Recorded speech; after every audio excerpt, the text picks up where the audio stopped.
मेरे YouTube channel Sanskrit भाषा ज्ञान में आपको बहुत बहुत हार्दिक स्वागत है। आपका प्रत्यय उपसर्ग का प्रकरण पूरा हो गया, जो कि 4 नंबर के आपके बोर्ड में आते ही हैं। अब अगला टॉपिक है संधि का। संधि में खासकर क्लास 10 वालों के लिए 3 अंक का पूछा जाता है। उनमें 3 अंक में कौन सी संधि पूछता है? स्वर संधि के बारे में पूछता है कि संधि किसे किसे कहते हैं, या स्वर संधि किसे कहते हैं। यह या तो फिर प्रश्न करता है कि स्वर संधि कितने प्रकार की होती है। मूलतः यही प्रश्न आया करते हैं। कभी कभी उदाहरण देकर भी पूछ लेता है कि यह शब्द जो बना है संधि का, या कौन सी संधि में आता है, स्वर की कौन सी संधि में आता है, तो आपको बताना रहेगा। तो ये सब प्रश्न आपके आते रहते हैं। तो आज का टॉपिक भी हमारा यही है कि 3 अंक का जो आए वो 3 में से 3 आपको मिले। हमारा उद्देश्य क्या है? आपको व्याकरण में वैयाकरण जिसे शुद्ध रूप में बोलते हैं, उस वैयाकरण में 100 से 100 ग्रामर का गलत तो होना ही नहीं चाहिए। बाकी जो आपके काव्यांश हैं, जो आपकी टेक्स्ट मेन बुक है, उससे भी मैं बताऊंगा जो जो इंपॉर्टेंट चीजें रहेंगी। तो आपको एक उत्कृष्ट नंबर दिलाना मेरा फर्ज है। तो ज्यादा बातें ना करते हुए आइए चलिए टॉपिक पे चलते हैं। और एक उद्देश्य बना लीजिए, अब 10वीं के बच्चे चाहे 12वीं के, उनके बोर्ड के एग्जाम है। अब वह समय नहीं रहा घूमने टहलने का, समय को बर्बाद अपने करने का। कम से कम 5 से 6 घंटे का टाइम तो दीजिए। एक सब्जेक्ट को 1 घंटे का टाइम तो आपको देना है पर डे। इससे क्या होगा? आप बहुत अच्छे से चीजों को सीखेंगे। हर सब्जेक्ट को टाइम दीजिए। किसी एक सब्जेक्ट को ही पूरा का पूरा टाइम दे देंगे तो दूसरे सब्जेक्ट आपके पीछे रह जाएंगे, जिससे आपको एग्जाम में दिक्कत ही ना आए। पहले से ऐसी तैयारी आपकी होनी चाहिए। चलिए आइए देखते हैं। संधि संधि प्रकरण है। जैसे संधि का शाब्दिक अर्थ ही क्या होता है? मेल। मेल को ही संधि कहते हैं। मेल अब क्या है? मेल का मतलब जोड़ना। किसको जोड़ते हैं? वर्ण को जोड़ते हैं। जब वर्ण आपस में जुड़ते हैं तो क्या हो जाता है? वह संधि कहलाता है। मेल जैसे मैं बताऊं, एक उदाहरण में छोटा सा बता दूं। जैसे यहां पे मेल शब्द आया है, मेल शब्द में का एक उदाहरण जैसे मैं बतलाऊं आपको, जोड़ना संधि का अर्थ होता है। जैसे विद्या, विद्या है, विद्या विद्या जानते हैं, जो बुद्धिमान व्यक्ति हो, ज्ञानी व्यक्ति हो, उसे विद्या प्राप्त होती है। प्लस आलय, आलय का अर्थ होता है घर। इन दोनों को जोड़ दिया गया। जब इन दोनों को जोड़ा गया, अब क्या क्या जुड़ रहे हैं ध्यान देना। विद्या शब्द का लास्ट में जो है क्या है? बड़ा आ। तो बड़ा आ जुड़ा और आलय का बड़ा आ जुड़ा। यह दो समान, देखो दोनों दोनों ही बड़ा आ है ना, दो समान वर्ण जो है जुड़े। क्योंकि किसी भी शब्द का जो लास्ट होगा, किसी शब्द में के अंत का और किसी शब्द के पूर्व का, दूसरे का, यही दोनों जुड़ते हैं हमेशा से। लोग प्रश्न करते हैं ना, वर्ण में कैसे जुड़ते हैं? तो आप उनको बताइए कि जो पहला शब्द होता है उसका आखिरी और दूसरे का पहला, ये दो वर्ण आपस में जुड़ते हैं। पहले का आखिरी और दूसरे का पहला।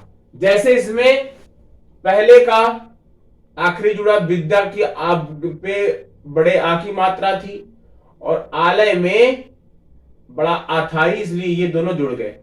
और जब बड़ा आ जुड़ता है तो क्या क्या बन जाता है? दोनों प्लस हो गए, बड़ा आ ही आएगा। बड़ा आ ही आता है और शब्द मिलकर के क्या बन जाता है? यह शब्द बन जाता है विद्याधन, आलय का शब्द जो बना वो बन गया विद्यालय। क्या बना? विद्यालय। था विद्या का घर, पढ़ने का स्थान, विद्यालय आप बोलते हो ना, तो विद्यालय शब्द किनसे किनसे बना है? कोई भी आपसे पूछ सकता है। तो विद्याधन आलय विद्यालय से बना है। इसमें कौन सी संधि का प्रयोग हुआ है? इस दीर्घ संधि का प्रयोग हुआ है। अभी दीर्घ संधि के बारे में आप जानेंगे। स्वर संधि के अंतर्गत आता है विद्यालय। चलो, तो इतना समझ में आ गया। संधि वर्णों का मेल है, जोड़ना। संधि 3 प्रकार की होती है मुख्य रूप से। पहली स्वर संधि, दूसरी व्यंजन संधि और तीसरी विसर्ग संधि। हमको 10वीं के विशेष रूप से छात्रों को 3 अंक का पढ़ाना है स्वर संधि के बारे में। स्वर संधि के बारे में पूछा जाएगा। तो स्वर संधि कितने प्रकार की होती है? 5 प्रकार की होती है। ये नाम बिल्कुल आपको याद होने चाहिए। पहला दीर्घ संधि, दूसरा गुण संधि, तीसरा विद्ध संधि, चौथा यण संधि, पांचवा अयादि संधि। तो ये आपके नाम पर बिल्कुल रटे होने चाहिए। पहली कौन सी? दीर्घ। दूसरी गुण संधि, तीसरी गुण के बाद वृद्धि, चौथी यण संधि और पांचवी जो है अयादि संधि। ये आपको याद होने चाहिए। अब यहां पे कुछ नियम दिए गए हैं संधि के, उनको भी जानना जरूरी है। पहले चीज यही बताया गया, संधि वर्णों के मेल तथा जोड़े से बनती है। तो वर्णों का मेल होता है। पहले शब्द का आखिरी वर्ण और दूसरे का पहला, दोनों जुड़ करके बनाते हैं। दूसरा नियम क्या था? संधि में वर्णों के मिलन को, जब वर्ण आपस में मिलते हैं तो क्या बनता है? जुड़ करके संहिता बनाते हैं। ध्यान देना, जब 2 वर्ण आपस में मिले, ये देखो यहां पे 2 वर्ण मान लेना, बड़ा आ बना। ये जो बड़ा आ बना है इसको क्या हम बोल सकते हैं? संहिता बोलेंगे। इसको क्या बोलेंगे? संहिता। इसको कहेंगे संहिता। यही है संहिता। संहिता कहते हैं, संहिता बनाते हैं या कहते हैं। और तीसरा रूल देखिए, संधि से जुड़े शब्दों को अलग अलग करना संधि विच्छेद कहलाता है। कोई शब्द है अगर अलग अलग कर दिया गया तो क्या हो जाता है? विच्छेद हो जाता है। जैसे अब यहीं पे विद्यालय को ही ले लीजिए। अब विद्यालय शब्द को अलग अलग कर दे तो क्या हो जाएगा? एक में पहला शब्द विद्या हो जाएगा, पहला शब्द विद्या हो जाएगा, दूसरा आलय हो जाएगा। ये अलग अलग हो जाएंगे।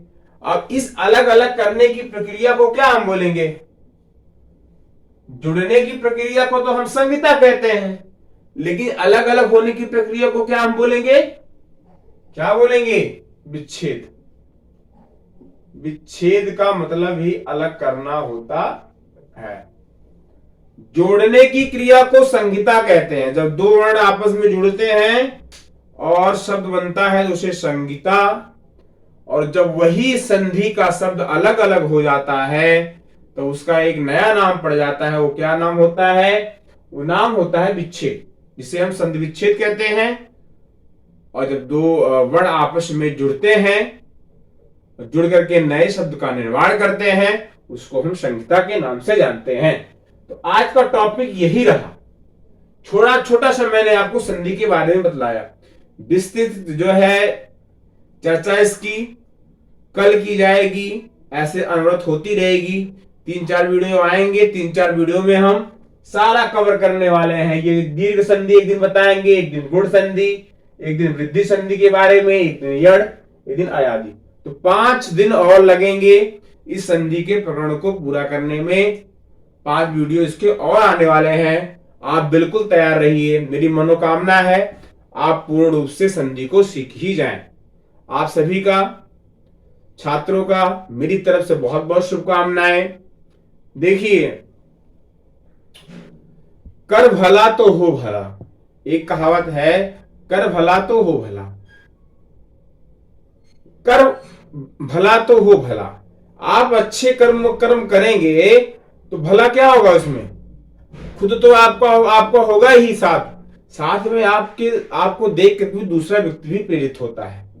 आप किसी के सामने अगर 6 घंटे पढ़ते हैं तो एक भी ना पढ़ता हो, लेकिन आपका पड़ोसी का बच्चा भी जो बिल्कुल घूमता हो चाहे, लेकिन जब वो जानेगा भैया हमारे बगल के ही पढ़ते हैं, 6-7 घंटे पढ़ रहे हैं, तो वो भी 1 घंटा 2 घंटा पढ़ना शुरू कर देगा। तो दोस्तों के साथ मस्ती करिए, लेकिन अब मस्ती का टाइम नहीं बचा है। आप अब जी जान से लग जाइए और जरूर 5 से 6 घंटे पढ़िए और हर एक सब्जेक्ट को समय दीजिए। किसी भी सब्जेक्ट को कम मत समझिए। पिछली बार का सर्वे आया है, सबसे ज्यादा बच्चे हिंदी में फेल हुए हैं। इसीलिए मैं कह रहा हूं हिंदी पर तो विशेष रूप से ध्यान दीजिए, क्योंकि लोग सोचते हैं हिंदी में वैसे ही पास हो जाएंगे, वैसे ही पास हो जाएंगे। ऐसा कुछ नहीं है। अगर हिंदी में फेल हो गए तो सभी विषयों में फेल ही माने जाएंगे आप, चाहे आपके दूसरे विषय में बहुत ही अच्छे नंबर आए हो, लेकिन आप फेल ही माने जाएंगे। इसलिए मेरा हाथ जोड़ कर निवेदन है कि आप हिंदी जो है सब्जेक्ट को अच्छे से पढ़ें, और मैं वादा करता हूं आपको अच्छे से अच्छा मार्क्स जरूर से जरूर दिलवाऊंगा। मेरे चैनल से जुड़े रहिए और लोगों को शेयर करिए, बताइए कि ऐसा चैनल है जिसपे ये सब चीजें जो है पढ़ाई जा रही हैं, टॉपिक वाइज क्लास चल रहा है। हाई कितने नंबर का आएगा उस हिसाब से सर हमारे पढ़ा रहे हैं। आप जरूर से जरूर इन बातों को बताएं। बहुत बहुत धन्यवाद आप सभी छात्रों का, गुरुजनों का, मेरे अनुजों का, सभी का बहुत बहुत धन्यवाद। वंदे मातरम, जय हिंद, जय भारत। बहुत बहुत धन्यवाद।